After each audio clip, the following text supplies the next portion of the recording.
সকালবেলা নীলের ঘুম ভাঙল দেরিতে, মাথাটা ভার হয়ে আছে ওর। চোখ মেলে তাকাতে দেখলো আয়াত ওর দিকে তাকিয়ে মুচকি মুচকি হাসছে। নীল বলল, কি হলো, হাসছিস কেন? আয়াত ওর কথায় উত্তর না দিয়ে হেসে যাচ্ছে। নীল কিছু বলতে যাবে, এমন সময় নিশু এসে রুমে ঢুকলো। নিশুকে দেখে আয়াতের হাসি আরো বেড়ে গেল। নীলও এবার মিটিমিটি হাসছে। নিশু আয়াতের দিকে তাকিয়ে জিজ্ঞাসা দৃষ্টিতে বলল, হাসছো কেন? আয়াত বলল, আমার হাসি পাচ্ছে তাই। নীল বলল, আমারও, মুচকি হাসি দিয়ে। নিশু নীলের খাবারটা টেবিলে রেখে ওকে উঠে ফ্রেশ হয়ে নিতে বলল। নীল বলল, কী ব্যাপার বলো তো, আজকে হঠাৎ আমার এত যত্ন করছো কেন? নিশু একটু অবাক হলো। নীল বলল, না মানে সারাক্ষণ তো আমার সাথে ঝগড়া করো। নিশু ওর কপালে হাত দিয়ে দেখলো জ্বর আছে কি না। নীলের মুখের দিকে তাকিয়ে বোঝার চেষ্টা করছে কি হচ্ছে। নিশু হতাশ হয়ে বলল, উঠে তাড়াতাড়ি ফ্রেশ হয়ে নাও, খাবার ঠান্ডা হয়ে যাবে। ও বেরিয়ে যেতে নীল আয়াতের দিকে তাকিয়ে বলল, কি হয়েছে বলো তো, আজকে ও এমন বিহেভ করছে কেন? আয়াত বলল, শালা, কালকে রাতে এত কাণ্ড করার পর এখন বলছিস ও এমন করছে কেন? নীল নীল তো প্রায় অবাক, কী করেছি আমি? ওর সাথে উল্টাপাল্টা কিছু করিনি তো? আয়াত বলল, তা নয় তো কি, ওকে ঝাপটে ধরে ওকে দিয়ে আই লাভ ইউ বলেছিস জ্বরের ঘরে। নীল তো অবাক। দেখ আয়াত, মজা করবি না একদম, সত্যি করে বল কি হয়েছে। আয়াত বলল, তোর কি মনে হয় আমি মজা করছি? বিশ্বাস না হলে ইস্যুকে জিজ্ঞেস করে দেখ। নীল বলল, ও আমাকে আই লাভ ইউ বলেছিল? আয়াত বলল, জানি না, তবে তুই বলেছিলি ওটা না বললে ওকে ছাড়বি না। তারপর ও তোর কানে কানে কী যেন বলল। নীল বলল, তারপর? তারপর আয়াত বলল, তারপর আর কি, তুই ওকে ছেড়ে দিলি। নীল বলল, ও মাই গড, এত কিছু হয়ে গেছে, তোরা আমাকে আটকালি না কেন? আয়াত বলল, ভাব কম নাও, তোমার মনে সব কুচিন্তাধারা তুমি জ্বরের ঘরে কালকে রাতে ফাঁস করে দিয়েছ। নীল অধীর গলায় বলল, আর আমি কি বলেছি? আয়াত এবার ওকে শুরু থেকে সব খুলে বলল। নীল বলল, হায় আল্লাহ। আয়াত বলল, কি হলো? নীল বলল, আমি নিশুর সাথে এগুলো কিভাবে করলাম? আয়াত বলল, কেন, তুই ওকে ভালোবাসিস না? নীল চুপ করে আছে আয়াতের কথা শুনে। যাই হোক, ওর যে সবটা মনে আছে এটা কাউকে বুঝতে দেওয়া যাবে না। ইসু তানিমের রুমে বসে আছে। তানিম কফি খাচ্ছে। ইসু বলল, আমাকে কেন ডেকেছেন? তানিম বলল, তুমি সেদিন যে কথাগুলো বললে সেগুলো কি সত্যি? ইসু বলল, কোন কথা? তানিম বলল, তুমি আর আয়াত। ইসু বলল, 100% সত্যি। তানিম বলল, দেখো ইসু, আমি মজা করছি না। ইসু বলল, আমিও না। তানিম বলল, তবে আয়াত যে বললো তুমি মজা করে এগুলো বলেছো। ইসু বলল, কিন্তু সত্যি বলেছি। তানিম বলল, তার মানে তুমি আয়াতকে ভালোবাসো? ইসু বলল, তানিম বলল, আয়াত যে বারবার করে আমাকে বোঝালো তুমি মজা করেছিলে। ইসু বলল, ও আমার সব কিছুতে মজা পাবে, তাই আমার ভালোবাসাটা বুঝতে পারে না। তানিম কী করে বুঝতে পারছে না, রাগে কফির মগটা মেঝেতে ছুঁড়ে ফেলে দিল। তানিম বলল, আমি তোমাকে ভালোবাসি ইসু। ইসু বলল, জানি। তানিম বলে, জানো? ইসু বলল, হ্যাঁ জানি, কিন্তু আমি আপনাকে ভালোবাসি না। তানিম বলল, তোমাকে আমি খুন করবো ইসু। রাগে চিৎকার দিয়ে বলল। ইসু বলল, আমি কি আপনাকে ছেড়ে দেবো নাকি? তানিম বলল, বেটার বেটার, তুমি এখন আমার সামনে থেকে সরে যাও, তা না হলে সত্যি উল্টাপাল্টা কিছু ঘটে যাবে। ইসু বলল, আমি আসছি, আমার দেরি হয়ে যাচ্ছে। সন্ধ্যের দিকে ইসু কানে হেডফোন দিয়ে গান শুনছে। এমন সময় আয়াত এসে রুমে ঢুকলো। ইসু কানে থেকে হেডফোনটা খুলে বলল, কিছু বলবে? আয়াত বলল, তুমি তানিম ভাইকে কি হাবিজাবি বলে এসেছো? ইসু বলল, তার মানে তোমাকে বলে দিয়েছে। আয়াত বলল, কেন বলেছো এসব? ইসু বলল, যা সত্যি তাই বলেছি জান। আয়াত বলল, মজা রাখো ইসু। ইসু বলল, আমি তো মজা করছি না। আয়াত বলল, উনি তোমাকে ভালোবাসে ইসু। ইসু ওদিকে তাকিয়ে জিজ্ঞাসা দৃষ্টিতে প্রশ্ন করলো, আর তুমি? হঠাৎ ওর এমন প্রশ্নে আয়াত থম মেরে গেছে, কি বলবে ভেবে পাচ্ছে না। ইসু হঠাৎ এমন প্রশ্ন কেন করলো? ইসুর ওর চোখের দিকে তাকিয়ে আছে। আয়াত নিজেকে স্বাভাবিক করে বলল, কি শুরু করলে তুমি? উনি সত্যি তোমাকে ভালোবাসে। ইসু বলল, আমিও তো তোমাকে ভালোবাসি জান। আয়াত বলল, ধ্যাত, এর সাথে কোনো কথা বলে লাভ নেই। ও বিরক্ত হয়ে উঠে চলে গেল। ইসু আবার কানে হেডফোন লাগিয়ে বাইরের দিকে মনোযোগ দিল। এদিকে নীল আজকে সারাদিন থম মেরে বসে আছে। নিশু সকালের পর আর একবারও ওর সামনে আসেনি। নিচে নামতে দেখলো নিশু সোফার উপর পা তুলে বসে বসে টিভি দেখছে। নীল বলল, পড়াশোনা নেই? নিশু কিছু বলছে না। নীল বলল, তুমি কি আমার উপর রাগ করে আছো? আই এম সরি, আসলে জ্বরের করে তোমার সাথে উল্টাপাল্টা বিহেভ করে ফেলেছি। নিশু টিভির রিমোটটা হাত থেকে নামিয়ে ওর দিকে চেয়ে আছে। নীল বলল, কী হলো, এইভাবে তাকিয়ে আছো কেন? নিশু বলল, আই উইশ কালকে রাতের ঘটনা যদি প্রতিদিন ঘটতো, কিন্তু তুমি যখন সেগুলো ভুলে ভাবছো, তখন আমি আর তোমাকে কিছু বলবো না। নীল বলল, কী হলো? নিশু বলল, কালকে রাতে তেমন কিছুই হয়নি, এটা নিয়ে এত গিলটি ফিল করার কিছুই নেই। নীল বলল, মন থেকে বলছো? নিশু বলল, নিশু আবার টিভির দিকে মনোযোগ দিল। নীল উঠতে গিয়ে আবার বসে পড়লো। নীল বলল, বাই দ্য ওয়ে, তুমি কি আমাকে আই লাভ ইউ বলেছিলে? নিশু বলল, না। নীল বলল, ঠিক আছে আমি আসছি। নীল চলে গেলে নিশু আর কান্না আটকে রাখতে পারলো না। কেন এমন হলো ওর সাথে? কোনটা বিশ্বাস করবে, কালকে রাতের ঘটনা নাকি আজকের ঘটনা? রুষা এসে সোজা নীলের ঘরে ঢুকলো। নিশু, নীল, আয়াত, ইস্যু সবাই এখানে বসেছিল। রুষাকে দেখে নিশু বেরিয়ে গেল। ওর দেখা দেখি আয়াত আর ইস্যু বেরিয়ে গেল। নীল খাটের উপর শুয়ে আছে। রুষা বলল, শুনলাম তোমার নাকি জ্বর। নীল বলল, এখন ভালো আছি। রুষা বলল, আমি তোমার সাথে কিছু জরুরি কথা বলতে এসেছি। নীল বলল, বলো। রুষা বলল, তুমি কি নিশুকে ভালোবাসো? নীল বলল, বাসি। রুষা বলল, ওকে বলেছেও? নীল বলল, এখনও বলিনি। রুষা বলল, আমার মনে হয় তোমার বলে দেওয়া উচিত। নীল বলল, আমিও তাই ভাবছি। রুষা বলল, ও তোমাকে ভালোবাসে? নীল বলল, মনে হয়। রুষা বলল, তাহলে আমরা একটা প্ল্যান করতে পারি। নীল বলল, কি প্ল্যান? রুষা বলল, ধরো তুমি ওকে গিয়ে প্রথমে তোমার ভালোবাসার কথা বলবে, তারপর তোমার আর আমার বিয়েতে যদি ও বাধা দেয় তাহলে বুঝবে ও তোমাকে সত্যি ভালোবাসে। নীল বলল, ভালো আইডিয়া। তাহলে তো ফুফা ফুফিকে লাগবে। রুষা বলল, লাগবে না, তোমার বাসার সবাইকে বলে রাখলেই হবে, আর আমি তো আছি। নীল বলল, thank you so much Rusha. Rusha বলল, মেনশন নট। রুষার কথা শুনে নিশু হা হয়ে আছে। এই মেয়ে এতটা স্বার্থপর কী করে হতে পারে, এত বড় ধোঁকা দিচ্ছে। রুষা বলল, যদি তুমি হ্যাঁ বলো নিশু, তাহলে I promise I will kill myself. নীলকে আমি যে কোনো কিছুর বিনিময়ে চাই। নিশু বলল, কিন্তু আমি নীলকে ভালোবাসি রুষা। রুষা বলল, আমিও তো ভালোবাসি, আমি যা বলি তাই করি। Mind it, I will kill my self. পরের দিন সন্ধ্যাবেলা নিশু ছাদে একা দাঁড়িয়ে আছে। আকাশে থমথমের সাথে ওর মনটাও। নীলকে কি করে ও দূরে সরিয়ে দিবে, কিন্তু রুষা যদি সত্যি উল্টাপাল্টা কিছু করে বসে। ও দাঁড়িয়ে দাঁড়িয়ে এসব ভাবছিল। এমন সময় মনে হলো ওর ঘাড়ে কারো গরম নিঃশ্বাস পড়ছে। পেছন ফিরতে দেখলো নীল। নিশু বলল, তুমি? নীল বলল, কেন, অন্য কাউকে আশা করেছিলে নাকি? নিশু বলল, কাউকে আশা করছিলাম না। নীল বলল, মিথ্যে কথা, তুমি এতক্ষণ দাঁড়িয়ে দাঁড়িয়ে আমার কথায় ভাবছিলে, তাই না? নিশু বলল, তোমার এমন মনে হওয়ার কারণ? নীল দু হাত দিয়ে ওর কোমর জড়িয়ে ধরে বলল, ভালোবাসি যে তাই। নিশুর মুখ দিয়ে কোনো শব্দ বেরোচ্ছে না। তার মানে নীল সত্যি ওকে ভালোবাসে? নীল বলল, হুম। নিশু বলল, কি? নীল বলল, আমি তোমাকে সত্যিই ভালোবাসি। নিশু বলল, কিন্তু আমি তো তোমাকে ভালোবাসি না। অন্যদিকে মুখ ফিরিয়ে নীল ওর মুখটা নিজের দিকে ফিরিয়ে বলল, আমার দিকে তাকিয়ে বলো তো। নিশু ঠোঁট চেপে কান্না আটকে রেখে বলল, বললাম তো। নীল ওর গাল দুটো দু হাত দিয়ে চেপে ধরে বলল, কি বললে? নিশু নীলের হাতটা ছাড়িয়ে নিয়ে বলল, আমি তোমাকে ভালোবাসি না। কঠিন গলায় বলল। নীল বলল, দেখো নিশু, ভালো হবে না বলে দিচ্ছি, আমি কিন্তু রুষাকে বিয়ে করে ফেলবো। নিশু বলল, তোমার যা ইচ্ছে করো। নীল আবার ওর গালে দু হাত রেখে বলল, তুমি কি সেদিন রাতের জন্য আমার উপর রেগে আছো? আমি প্রথমে বুঝতে পারিনি নিশু, হ্যাঁ ঠিক বিশ্বাস করতে পারছিলাম না, কিন্তু আমি জানি তুমি আমাকে ভালোবাসো। নিশু বলল, না বাসি না। নীল বলল, তাহলে সেদিন কেন বলেছিলে? আমি হয়তো বলে যেতে পারি, কিন্তু তুমি আমাকে ভালোবাসো। রাতে আমার ঘরে কেন এসেছিলে? নিশু বলল, এতেই বিশ্বাস করে নিলে আমি তোমাকে ভালোবাসি। আমি ভেবেছিলাম তুমি জ্বরের ঘরে পাগলামি করেছিলে, তাই তোমাকে শান্ত করার জন্য বলেছিলাম। নীল বলল, কেন মিথ্যে বলছো বলো তো? নিশু বলল, পাগলের সুখ মনে মনে। এত কিছুর পরও যদি তোমার মনে হয় আমি তোমাকে ভালোবাসি, তাহলে আমার কিছু করার নেই। নীল বলল, আমি মুখ ফুটে ভালোবাসার কথা বলেছি বলে তুমি এত সাহস দেখাতে পারছো? ইউনো হোয়াট, তোমার মতো মেয়ে নীলাশ হাসানের পাশে দাঁড়ানোর যোগ্য না। আমারই ভুল। ওর আগে হিতাহিত জ্ঞান হারিয়ে ফেলেছে।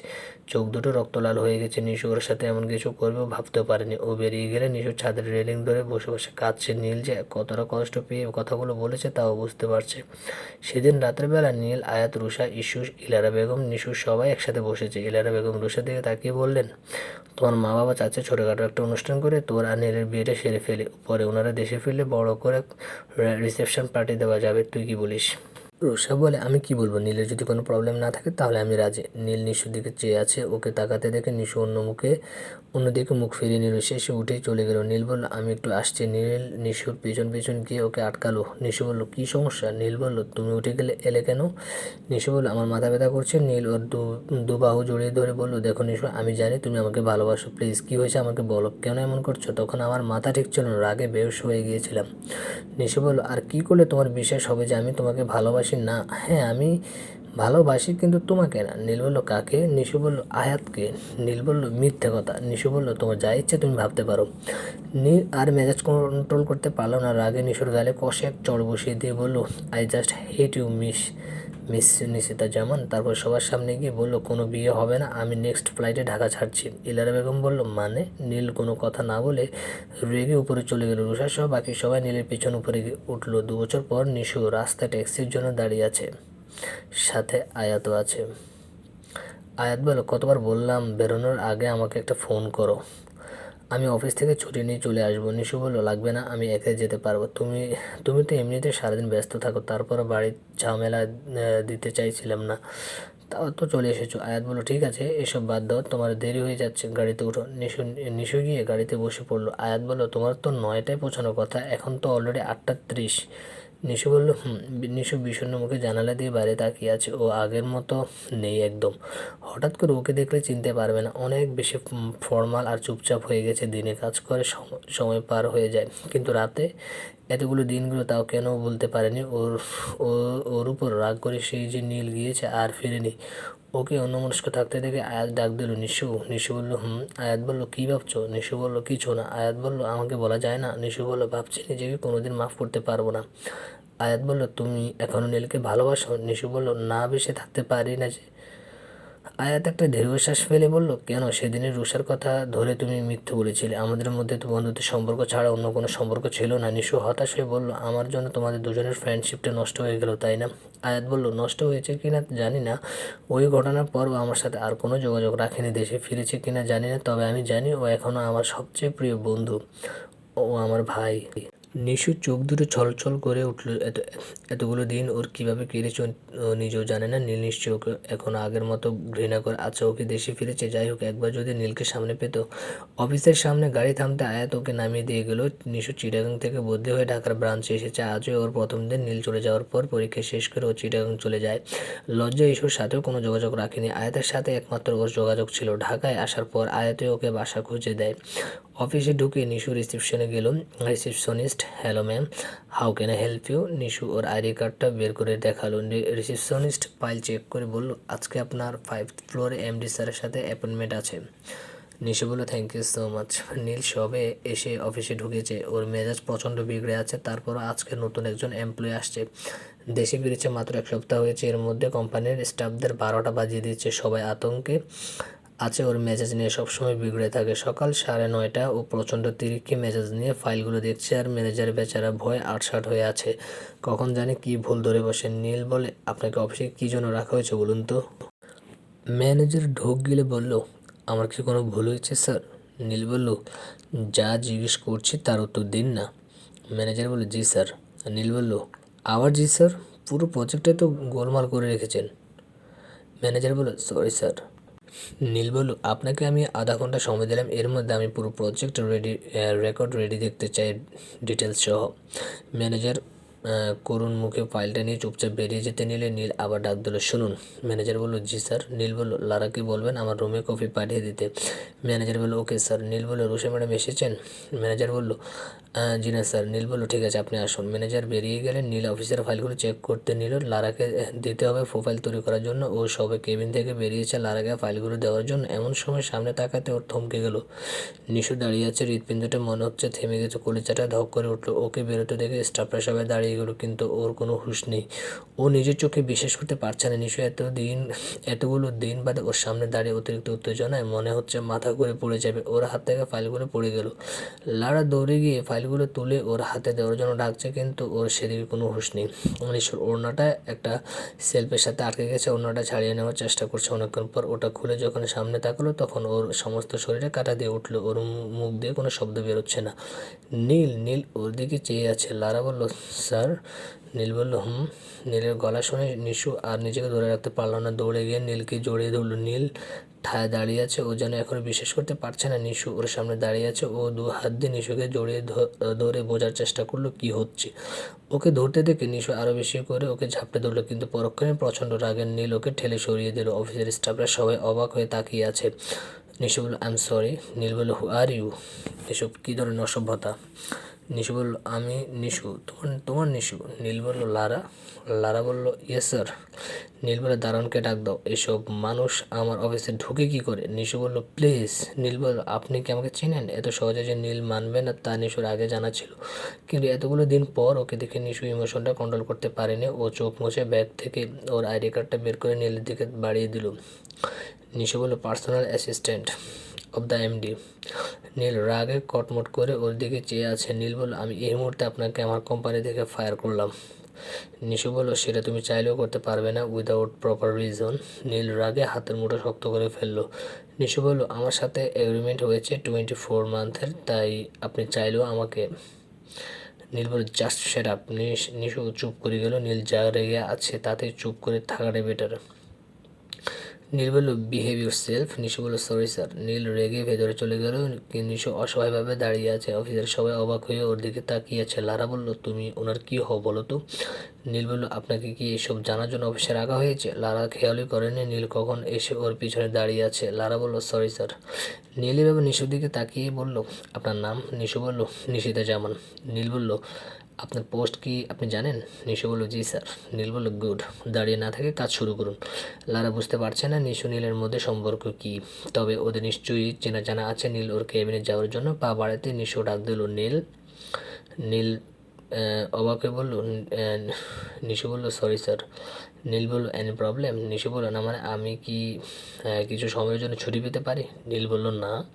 নিশু ডেস্কে বসে বসে ভাবছে কী করা যায়, কী করলে নীল মানবে। এদিকে নীল রাগে কাঁপছে। এত বড় সাহস কী করে হয় এই মেয়ে ওকে জড়িয়ে ধরে? কী ভেবেছে সেদিনের অপমান নীল ভুলে গেছে?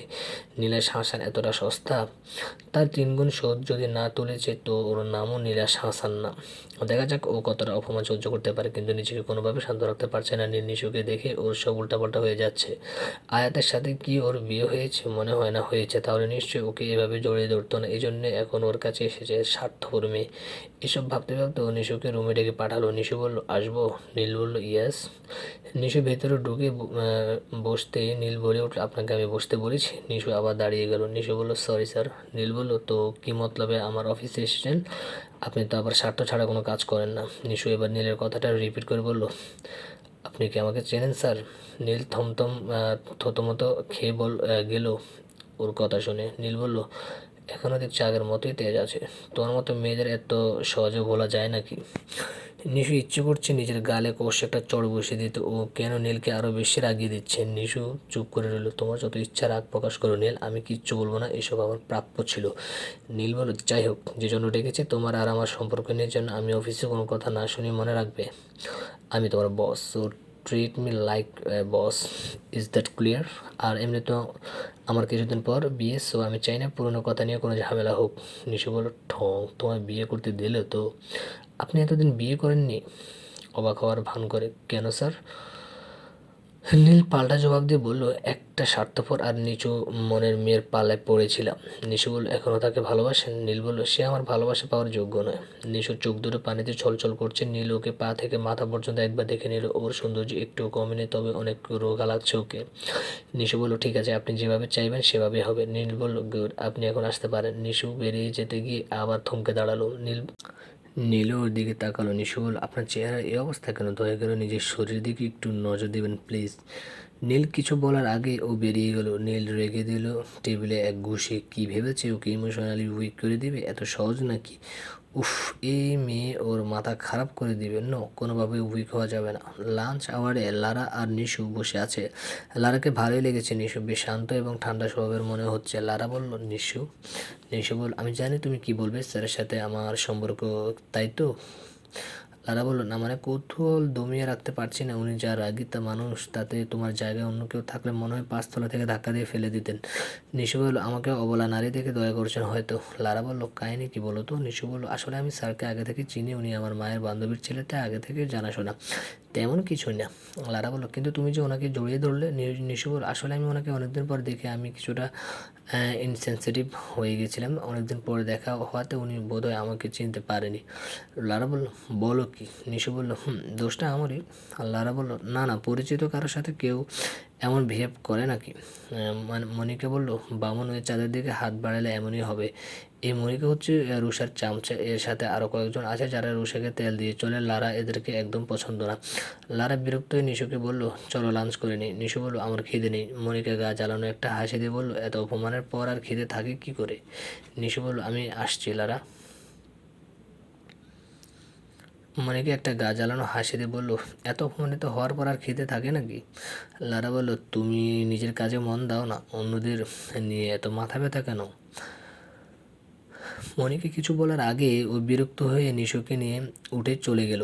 নিশু বলল, তুমি গিয়ে বসো লারা, আমি একটু আসছি। লারা চলে যেতেই নিশু করিডোরে গিয়ে চুপিচাপি আয়াতের নাম্বারে ডায়াল করলো। দুবার রিং হতে আয়াত রিসিভ করে বলল, বলো নতুন অফিসের প্রথম দিন কেমন লাগছে? নিশু উচ্ছ্বাসিত হয়ে বলল, একটা গুড নিউজ এবং ব্যাড নিউজ আছে। আয়াত, কোনটা আগে বলবো? আয়াত বলল, তাই নাকি, ঠিক আছে ভালোটাই আগে বলো। নিশু এক নিঃশ্বাসে বলে ফেলল, নীল দেশে ফিরেছে। আয়াত ও আমার বস। আয়াত যেন বড় সড়ো একটা শক খেলো। ও নিজের কানকে বিশ্বাস করতে পারছে না। নীল দেশে ফিরেছে এতদিন পর। নিশু বলল, কি হলো শুনতে পাওনি? আমি নীলের পিএ আয়াত। আয়াত কিছুটা স্বাভাবিক হয়ে বলল, এটা তোমার কাছে গুড নিউজ হলো? নিশু বলল, অবশ্যই, তুমি তো জানোই আমি এই দিনটার জন্য কত অধীর ছিলাম। আয়াত বলল, সেটা তো আমি জানি, কিন্তু আমার নীলকে নিয়ে ভয় হচ্ছে, ওর যা জেদ। আচ্ছা যাই হোক, বাদ দাও, এবার বলো খারাপ খবরটা কি? নিশ্চয়ই ও তোমাকে অনেক আদর আপ্যায়ন করেছে। আস্তে আস্তে বলল। নিশু মুখটা ছোট করে বলল, ঠিক তাই, ও আমাকে সহ্য করতে পারছে না। আয়াত বলল, সেটাই তো হওয়ার কথা। তবে এটা কিন্তু একটা গুড সাইন ডিয়ার। যদিও তোমাকে ভালো না বাসতো তাহলে এত রেট কেন করবে? আমি শুধু বলবো, ভুলটা যেহেতু তোমারই ছিল তাই তোমাকে সহ্য করতে হবে। ওকে আর একটু সময় দাও, খুব তাড়াতাড়ি ওর রাগ রাগ পড়ে যাবে। সে আশাটা না রাখাই ভালো। তবে আমার যতদূর মনে হয় সত্যিটা জানার পর ও তোমাকে বেশি দিন দূরে সরিয়ে রাখতে পারবে না। নিশু বলল, থ্যাংক ইউ সো মাচ আয়াত, আমাকে এতটা ভরসা দেওয়ার জন্য। নীল ফোনে কথা বলতে বলতে হেঁটে যাচ্ছিল। করিডোরে চোখ পড়তে দেখলো নিশু ফোনে কার সাথে যেন কথা বলছে। ও কলটা কেটে দিয়ে নিশুর কাছাকাছি গিয়ে দাঁড়ায়। নিশু কার সাথে এত হেসে হেসে কথা বলছে বোঝার জন্য। নিশুর কথা শুনে বুঝতে পারলো আয়াতের সাথে কথা বলছে। নীলের মনে হচ্ছে ওর বুকের ভেতরটায় কেউ ছুরি বসিয়ে দিয়েছে। ভেতরটা যেন তছনছ হয়ে যাচ্ছে। তার মানে কি, হ্যাঁ, নিশু আর আর আয়াত সত্যি সত্যি? ও দ্রুত হেঁটে নিজের কেবিনে চলে যায়। ভেতরে ঢুকে টেবিলের উপর থাকা ফ্লাওয়ার ভাসটা ছুঁড়ে মারল রাগে। কিছু ভালো লাগছে না। না, নিশু ওর চোখের সামনে থাকলেও সহ্য করতে পারবে না। ওকে এমন কিছু করতে হবে যাতে নিশু যেতে বাধ্য হয়। মাথাটা ঠান্ডা করে ও নিশুকে নিজের ক্যাবিনে ডেকে পাঠায়। লারা বলে, কী ব্যাপার বলো তো? প্রথম দিনে স্যার তোমাকে এতবার রুমে ডাকছেন। স্যার তো কোনো মেয়েকে নিজের ক্যাবিনে ডাকেন না, ফাইলপত্র সব নিজে এসে দিয়ে যান আমাদের ডেস্কে। আমার কিন্তু ব্যাপারটা অন্যরকম মনে হচ্ছে। লারার কথা শুনে নিশু ভীষণ ভালো লাগছে। ও একটা মুচকি হাসি দিয়ে বলল, তুমি একটু বেশিই ভাবছো। আমি নতুন বলে হয়তো কাজ বুঝিয়ে দিতে রাখছেন। লারা বলল, যাই হোক, এবার তাড়াতাড়ি যাও, না হলে অ্যাটম বোমা ব্লাস্ট হতে বেশি সময় লাগবে না। কথাটা বললো অনেকটা হেসে হেসে।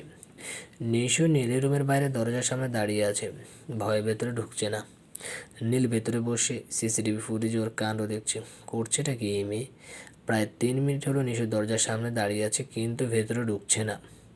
শেষে বাধ্য হয়ে নীলই ডাক দিল, কামিন। আচমকা নীলের ডাক শুনে নিশু চমকে উঠেছে। নিজেকে যথাসম্ভব শান্ত রাখার চেষ্টা করছে। ও ভেতরে ঢুকলো। নিশু বলল, ইয়েস স্যার। নীল ফাইল থেকে মুখটা তুলে নিশুর দিকে তাকিয়ে ঠান্ডা গলায় বলল, আপনি কি গুনে গুনে 30 মিনিট লেট মিস জেনিতে জামান? নিশু বলল, সরি স্যার। নীল বলল, সরি বলে তো লাভ হবে না, আমার অফিসে আমি কোনো ইনডিসিপ্লিন সহ্য করি না, সো এর জন্য আপনাকে শাস্তি পেতে হবে। আর আপনার শাস্তি হচ্ছে আপনি ঠিক 300 মিনিট ওভারটাইম কাজ করবেন। নিশু হা হয়ে আছে। অফিস ছুটি হয় 6টায়, ওভারটাইম কাজ করলে তো রাতে 10টা 11টা বাজবে। এত রাতেও বাসায় ফিরবে কী করে? নীল বলল, ইজ দ্যাট ক্লিয়ার? নিশু জানে কিছু বলে লাভ হবে না তাই চুপ করে আছে, তবে ভীষণ ভয় লাগছে। একা একা অফিসে থাকবে কি করে? নীল আর চোখে নিশুকে বারবার দেখছে। ওর এমন চেহারাটা নীলের সহ্য হচ্ছে না। কি এক অসহ্য যন্ত্রণায় পড়েছে ও। নীল বলল, কি হলো? নিশু চুপ করে রইল। নীল বলল, আমাদের অফিসের পুরনো কিছু রেকর্ড আছে, সেগুলোর একটা লিস্ট বানাতে হবে। আজকে যেহেতু আমি ওই রুমের চাবি ফেলে এসেছি, তাই কাজটা আপনাকে কালকে করতে হবে। নিশু মনটা অনেকটা হালকা হয়ে গেল। যাক বাবা, কালকে হলে আয়াতকে বলে দেওয়া যাবে। আজকে হলে কি মুসিবতে নিয়ে পড়তো। নীল বলল, আপনি এখন আসতে পারেন। নিশু বলল, জি স্যার। নিশু চলে গেলে নীল চেয়ারে হেলান দিয়ে শুয়ে আছে। ও তো চাইছে কি নিশু যেন এখান থেকে চলে যায়। তাহলে কেন করছে এমন? কেন ওকে আজকে কাজটা করতে বললো না? কিছু ভালো লাগছে না। এখন মনে হচ্ছে দেশে না ফিরলে ভালো হতো। নিশু ফিরতে লারা ওকে জিজ্ঞেস করলো, কেন ডেকেছে?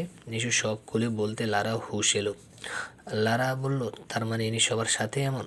তোমার তো তাহলে কালকে ফিরতে ফিরতে রাত হয়ে যাবে।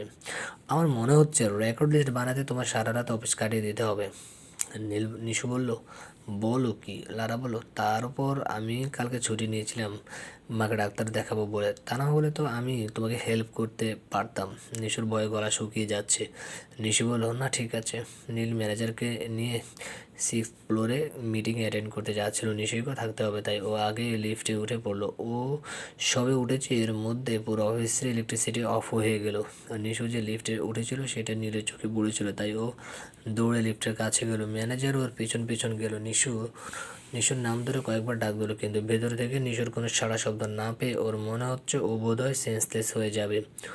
ও লিফটের দরজায় জোরে জোরে বাড়ি দেওয়া শুরু করলো। ম্যানেজার বলল, হোয়াট হ্যাপেন স্যার? আর নীল ম্যানেজার দিকে না তাকিয়ে বলল, miss Nishita is on there. উনি ভেতরে আটকা পড়েছেন, আপনি তাড়াতাড়ি ওনাকে বের করার ব্যবস্থা করুন, কুইক। ম্যানেজার বলল, ইলেকট্রিক লাইনের সামান্য একটু গোলমাল হওয়ার কারণে এমন হয়েছে, আপনি শান্ত হন, আমরা যত তাড়াতাড়ি ঠিক করার চেষ্টা করছি। নীল জোরে চিৎকার দিয়ে বলল, she has a strong claustrophobia. আপনি বলছেন আমি শান্ত হব? ও ম্যানেজারের কলার ধরে ঝাঁকানো শুরু করে দিল। ওর যদি কিছু হয় আপনাদের আমি ছাড়বো না। ম্যানেজার বলল, প্লিজ স্যার, আপনি মাথাটা একটু ঠান্ডা করুন। নীল বলল, আমি বলছি আপনি এই মুহূর্তে পাওয়ার অন করার ব্যবস্থা করুন, জাস্ট নাও অ্যান্ড নাও। চিৎকার দিয়ে বললো কথাটি। ম্যানেজার বলল, স্যার 5-7 মিনিট ওয়েট করলে মেবি সব ঠিক হয়ে যাবে। তাছাড়া এখন পাওয়ার অন করলে 2-3 মিনিটের ভেতর পুরো লাইন ডেস্ট্রয় হওয়ার সম্ভাবনা আছে। It will be huge loss. Neel এবার আরও জোরে চিৎকার দিয়ে বলল, হোক, লস হলে আমার হবে, আপনার কি? আপনি এই মুহূর্তে পাওয়ার অন করতে বলুন। ম্যানেজার হতাশ হয়ে বলল, জি স্যার। পাওয়ার অন করতে লিফটের দরজা খুলে গেল। নিশু বেরিয়ে নীলকে জড়িয়ে ধরে কান্না শুরু করে দিল। নীল ওর দুবাহু ধরে ঝাঁকিয়ে বলল, আমি যে এতবার চিৎকার দিয়ে ডাকছিলাম, সাড়া দিচ্ছিলে না কেন? আমাকে কষ্ট দিতে তোমার কেন এত ভালো লাগে বলো তো? নিশুর পুরো শরীর কাঁপছে ভয়ে। ওকে এভাবে কাঁপতে দেখে নীল তাড়াতাড়ি ওকে 2 হাত দিয়ে জড়িয়ে ধরল। একটু হলে তো ওর জানটাই চলে যেত। নীল ওর চোখের পানি মুছে দিয়ে ওর কপালে নিজের কপালটা ঠেকিয়ে বলল, কিছু হয়নি, এই যে দেখো আমি আছি তো, দেখি কান্নাটা থামাও। নিশুর হঠাৎ ভয় ডর সব কেটে গেল। ও কান্না থামিয়ে নীলের দিকে চেয়ে আছে। এত কিছুর পরও এখনও ওকে এতটা ভালোবাসে। ওকে এইভাবে তাকিয়ে থাকতে দেখে নীল হুঁশে এলো। শিট, ও আবার ইমোশনাল ফুল হলো। ও সবে নিশুকে সরিয়ে দিবে তার আগে নিশু ওর বাহুর উপর ঢলে পড়ে গেল। অতিরিক্ত স্ট্রেচের কারণে জ্ঞান হারিয়েছে। নীল তাড়াতাড়ি ওকে কোলে নিয়ে ওর ক্যাবিনের দিকে হাঁটা ধরল। মনিকা, লারা সহ সব স্টাফরা বুঝতে পারছে না কি হচ্ছে।